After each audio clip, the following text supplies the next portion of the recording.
Welcome to the Insomnia Project. Sit back, relax, lay back, and just listen. Or if you're on a bus and you're listening, that's cool too. You can only lay back as far as you can on a bus. Although I've seen people really make it their home. One thing we'll try to do is to give you a conversation that is less than fascinating so that you can feel free to drift off no matter where you are. Thank you for listening, and we hope you will listen and sleep. I'm your host, Marco Timpano, and joining me in the studio, a dear friend, Tyler Murree. Thank you for coming to the Insomnia Project. Thank you very much for having me. So we know each other through theater. Yep.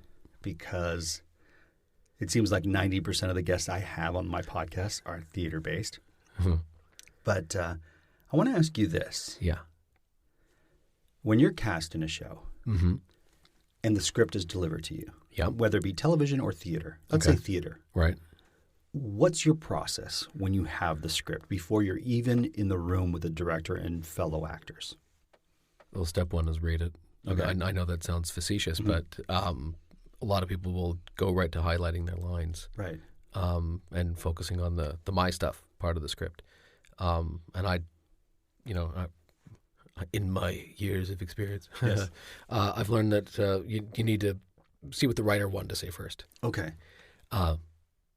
Figure out what the writer wanted to say first and try to, in that first reading, get a sense of, the play as a whole, but also because one can't help but focus on themselves or Sure. what they're going to be doing in it. So try to see where you fit in that. Okay. I've been lucky to play big parts where I'm the lead, and I've been also lucky to be a supporting character and to take a back seat to support the leads, and just figuring out where you belong in that. When you say try to figure out what the writer is saying, yeah, what do you mean by that? How do you figure that out upon reading the text? Because it sounds really impressive, but what does that actually mean?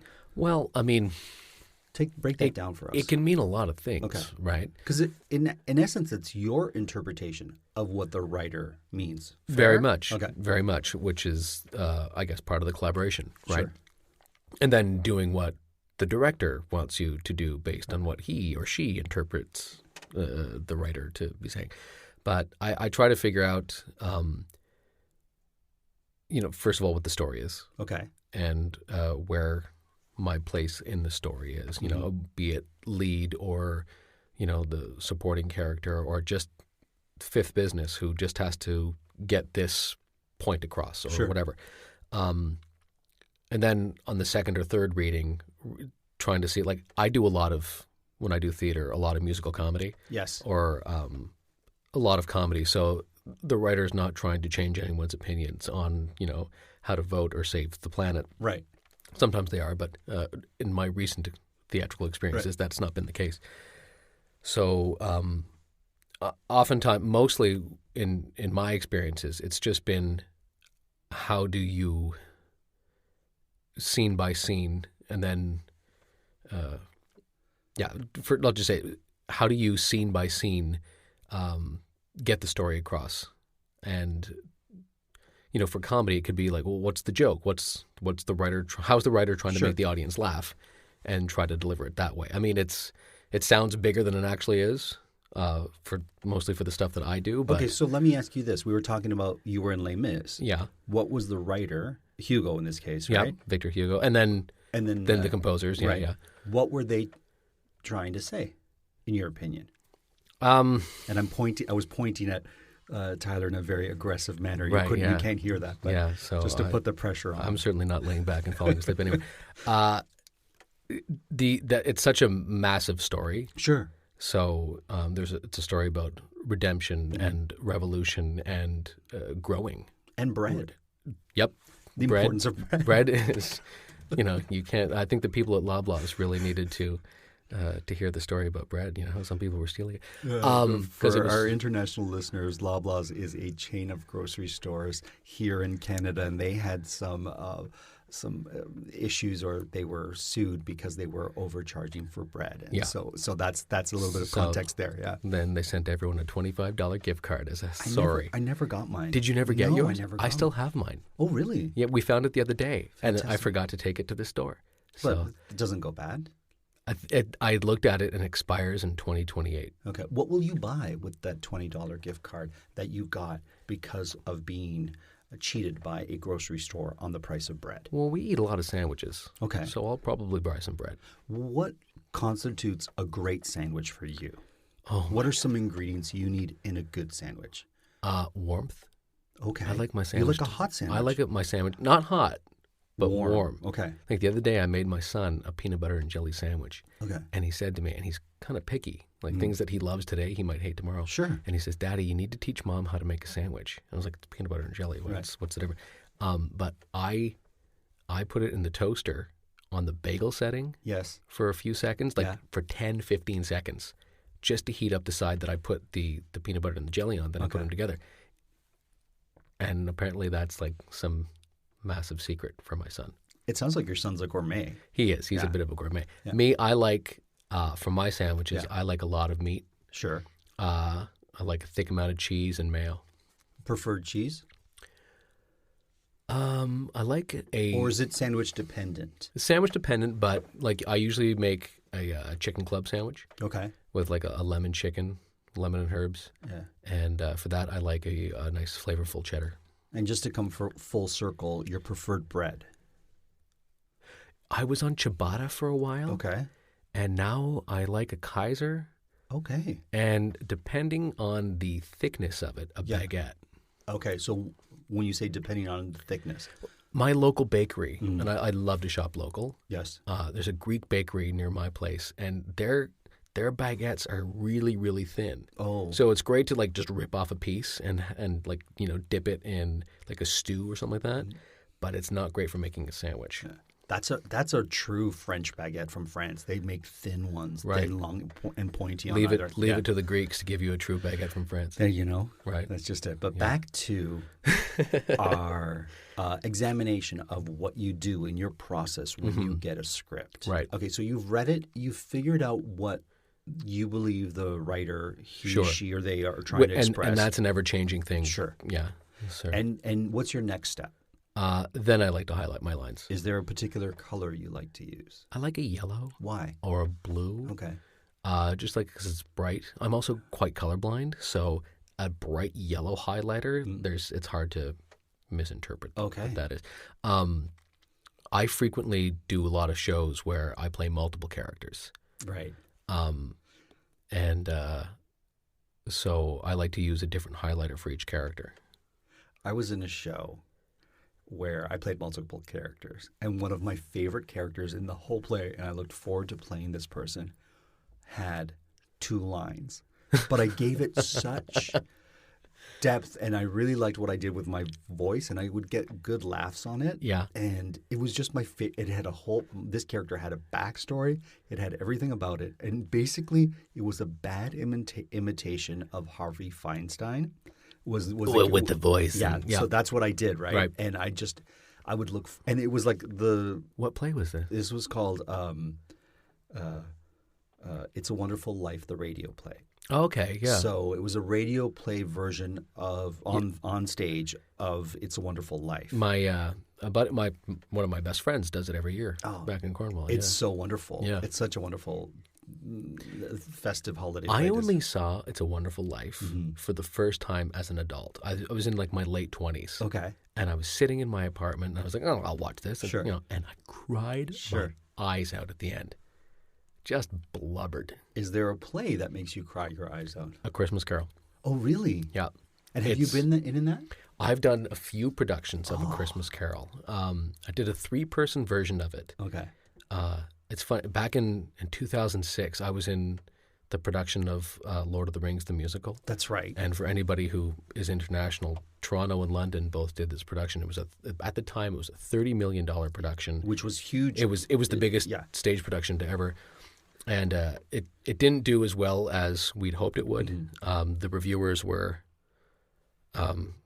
what they thought was fair, and when we didn't because we'd spent so much time on it, yada yada yada. Sure. That's not the important part, but it was massive. There was 55 people in the cast. I played 9 different characters and battle scenes, and the first preview was 5 hours long. We got it down to 3 hours and 45 minutes, which is still a night. Sure. You do that 8 times a week, and it's exhausting, right? So I said after that, we closed in September, I believe, and I said to my agent, the next thing I do, I want it to be very story-driven. I don't care what it is. And they sent me an audition for a 3-person version of A Christmas Carol for a company here in Toronto called Smile Theatre, which tours seniors' homes. Cool.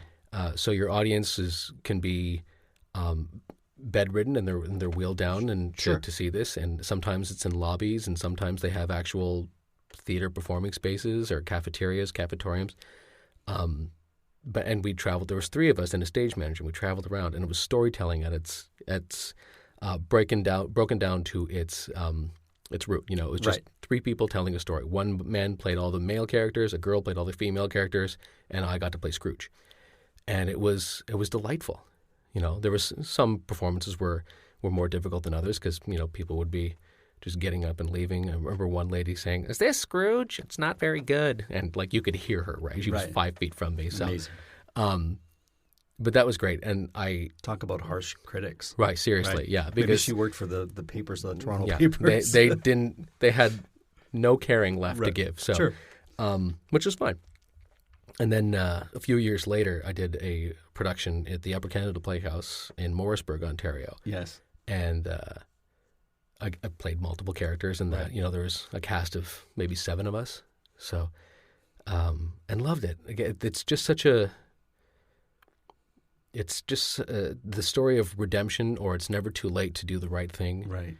And to look back on your life and see the mistakes that you might have made and the paths that you've taken. And I think it rings true for everybody. Yeah.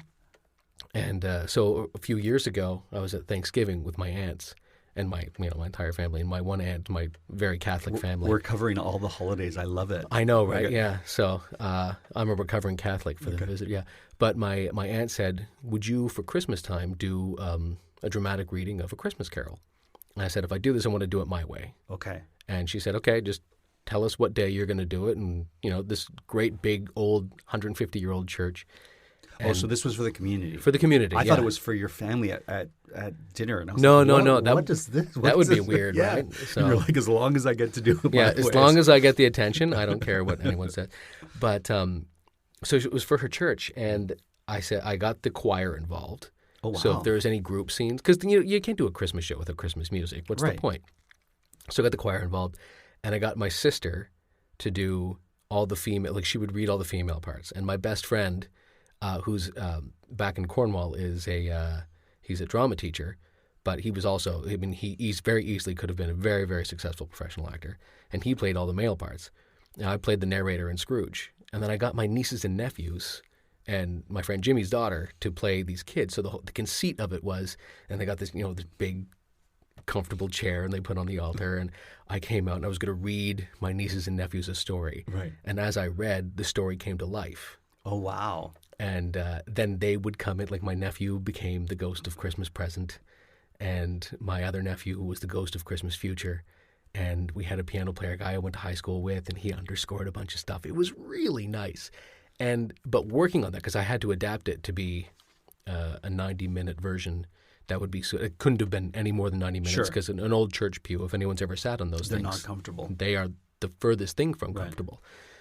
So, but we got it involved, and it just made me fall in love with the play even more. So, I mean, the second production I did at the Upper Canada Playhouse, they're doing it again this Christmas coming. Okay. So when we finish here today, I'm going to go and write an email to the director being like, "Hey, would you be interested in me coming back and doing this?" So yeah, because I love that show. That's fascinating. Yeah. What's yours? Oh, okay. So I've never been in a production of this.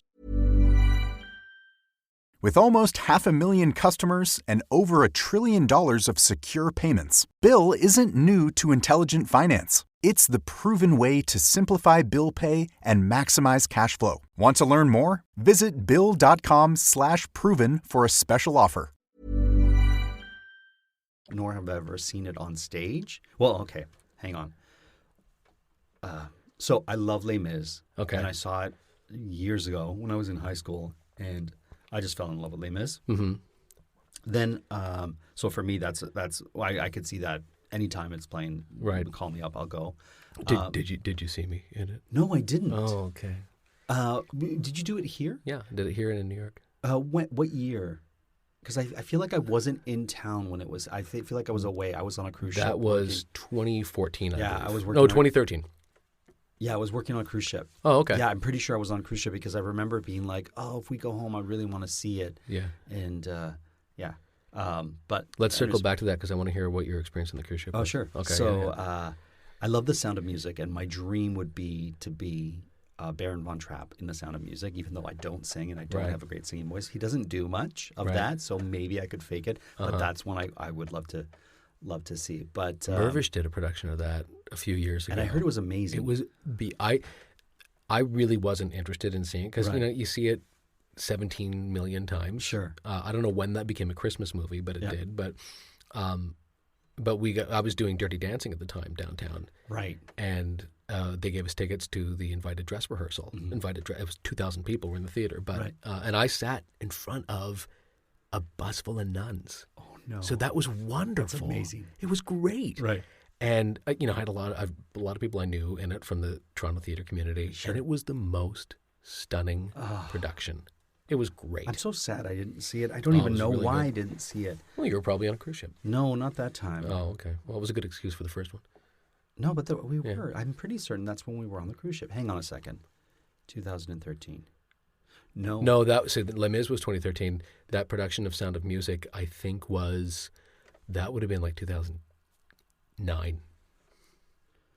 I don't know. I don't know my dates now. Okay. Now I'm confused. We're going But back to anyways, 11 you were years, asking. yeah. You were asking me a question. Your cruise ship experience. Oh yes. Which cruise line? It was NCL, Norwegian Cruise Line, and I was part of the Second City cast on the cruise ship. And Nice. It was fantastic. I was bored because we only worked like 4 hours a week, so a lot of it was kind of boring for us. Right. Yeah, but we got to go to Did all you get the a good ports. tan? Yeah. Like I think I wasn't really tanning. I was trying to avoid the sun, but we got some color to us, and we got to see so many different ports, and it was really lovely. Where did you go? We were based out of New York, so our port city was New York City, and then we did one route which would take us to Bermuda, and then we did a fall foliage tour that took us through Canada and some of New England, and then we did a Bahamas. Like a short little jaunt to Bahamas. Those were our 3 tours, yeah. Did you ever pay attention to the water? I find it fascinating because if, like New York, you would never, like if you fell in the water in New York or someone pushed you in the water off the dock, you'd go to the hospital because Right. you'd like, what did I just get? Right. Like What did I ingest? what kind of- bacteria Sure. is, I'm filthy. Yeah. But on that same ship, you go to like the Bahamas Yeah. and you're like, I can't wait to get into that water. Yeah. That's the most beautiful water in the world. Like, did that ever cross your mind when you were? It's a great question, and it's funny because ordinarily I would say no, but 2 water instances happened to us on the ship. So we would be going into Florida. I guess for Bahamas, we would be going into these channels, and it would be early in the morning. And I remember one morning I woke up, and it was like 5 in the morning. I was just sitting out there as we started to cruise into Florida, and I would see these dolphins. Right. And I was like, wow. And so every time we were going into Florida, I would wake up early to watch the dolphins follow the boat. And because it was so early in the morning, like just before 6 is when we would really get in there and the light would just start coming up. No one was on the deck with me. So I would just sit or look over the side and just watch these dolphins follow the boat. And it was seeing animals like that in their natural habitat is just so impressive. And then another, Especially when you're from like Ontario, Yeah. where you're like, Yeah. hey, a squirrel, look, exactly, a raccoon. exactly. And another time was we would me and my cast would be sitting on the deck, and we'd be looking, and we'd often say like, oh, I'd love to see whales and whatnot. And a good friend of mine, Michelle Miracle, would spot the whales in the distance all the time. So much so that we would say to her, you have a whale eye. She goes, I don't think I love the way that sounds, right? I'm like, instead of an eagle eye, you have an even better eye. You can spot whales like way in the distance. You would just see sprays from their blowholes, right? To this day, me and my wife use the term, instead of you have an eagle eye, or you have like if we spot something or you find something right away, we'll just turn to each other and say, "Wow, you have a whale eye." So that's an expression that we've borrowed from seeing different waters in our travels. That's fun. I'm trying to make a joke with like seeing spray from the blowhole.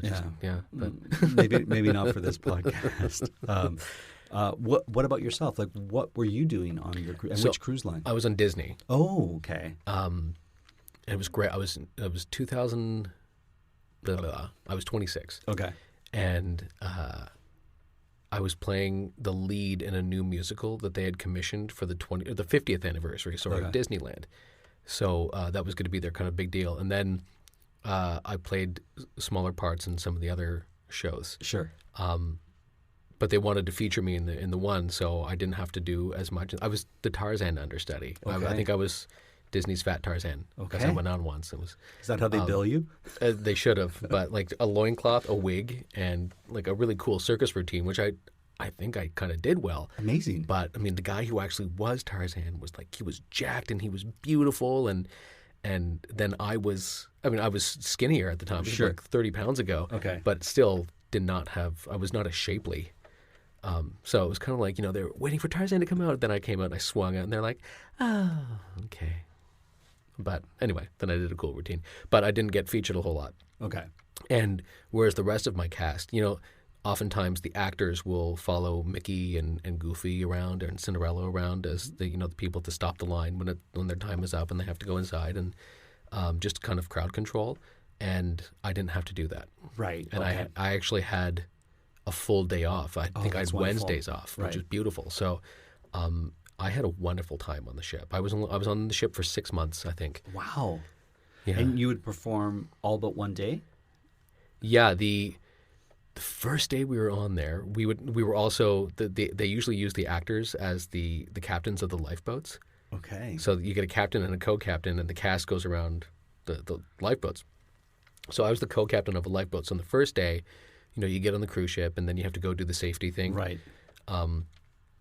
And that usually took a half an hour, and I have to dress all in my whites, and because I was I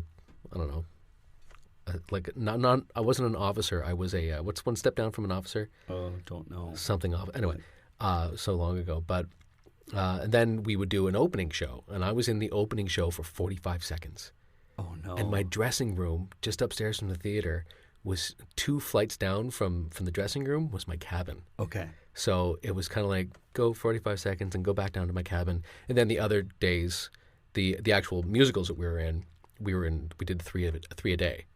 Wow. So like Monday I did 3 shows, Tuesday 3 shows, Thursday 3 shows.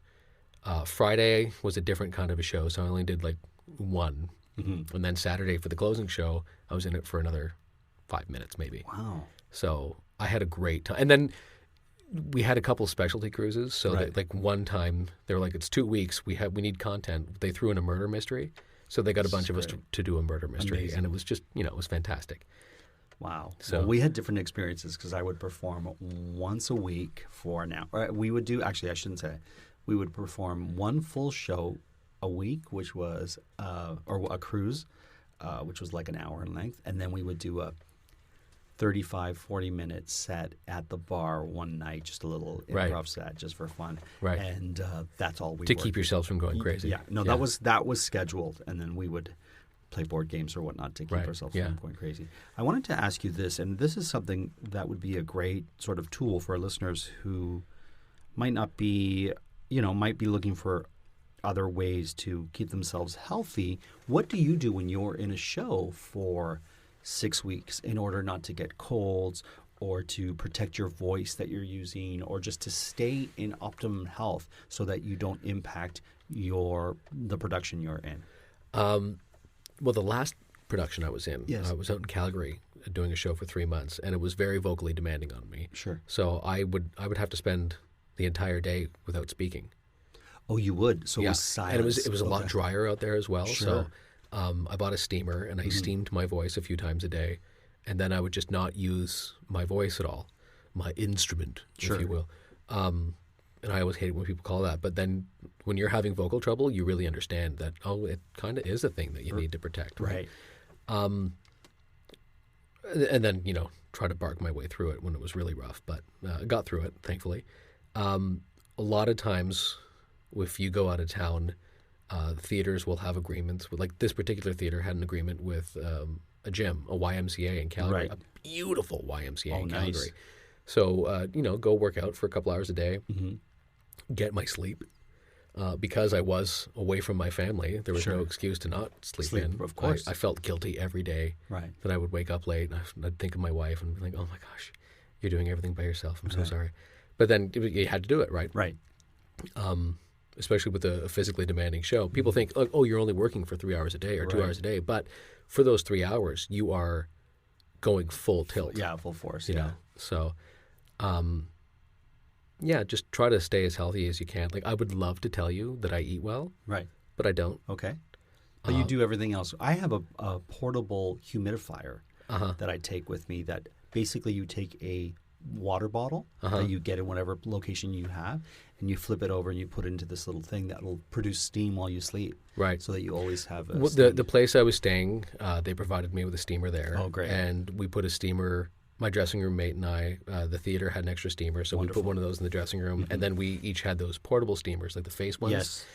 Because he and I both had larger roles in the show. Sure. So we would sit there and we would steam through these things. Wow. Yeah. Well, Tyler, I have to say, this has been a wonderful conversation. I agree. About both bread and how you approach your scripts. Is it similar to how you approach scripts? How do I approach scripts? I read and highlight my parts as I go. Right. On the first read? On the first read, because then I inevitably miss highlighting. So the second read, I'll catch it. Right. But I won't read, like I'll read it, just highlight the name, but I won't like delve into it. I'll just be doing that as I go. And then the second pass, I will like really delve into what's happening. Do you write notes in the margin and stuff like that? Director notes mainly. Like if directors give me notes, I'll write in the margin. Otherwise, I try to just internalize what I want to do. Right. Yeah. Right. But there you go. That's and what about bread? Bread, I usually try to eat bread while I'm reading the lines. Helps Okay. me. But I will say this: I do like to walk around outside to learn lines. That's how I memorize. So you get to be the crazy person in the neighborhood? 100%. Walking with a script, talking to myself, and just walking around. Right. How do you memorize? I have to go over and over and over. I stare in the mirror and go over it, and my son will come and he'll be like, "It wasn't very good." I'm like, "You have no idea what's going on in the play." He'd be like, "I know what I don't like." Nice. So, sounds like you're constantly surrounded by harsh critics.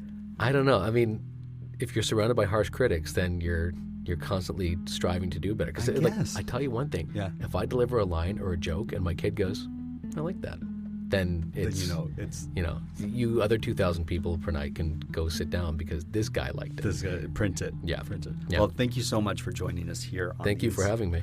Insomnia Project. Do you have a website where people can catch what you're doing? It's being rebuilt right now, tylermurree.com, Tyler. They can look on our show. Oh, they can. Well, you can feel free to spell it. Oh, just because I spell Murray Murree. Okay. So instead of the to AY. be fancy? No, it goes back. The Murrays come from the Morays, and the Morays come from the Doofuses. Wow. You can look that up. First, I don't doubt it. Yeah. And second of all, I think that's cool. Thanks, man. Yeah. Yeah. So definitely go to tylermurree.com. Yeah, in a few weeks because it's being built. Well, right it'll now. probably. You know what? It'll be done by now. And if you can't remember, just go to our show notes, and there'll be a link. You can just click it, and it'll take you there. Nice. Maybe you've seen Tyler in a show, and if you haven't, I strongly recommend you do. This episode of The Insomnia Project was recorded in Toronto, Canada, and as always, is produced by Drumcast Productions.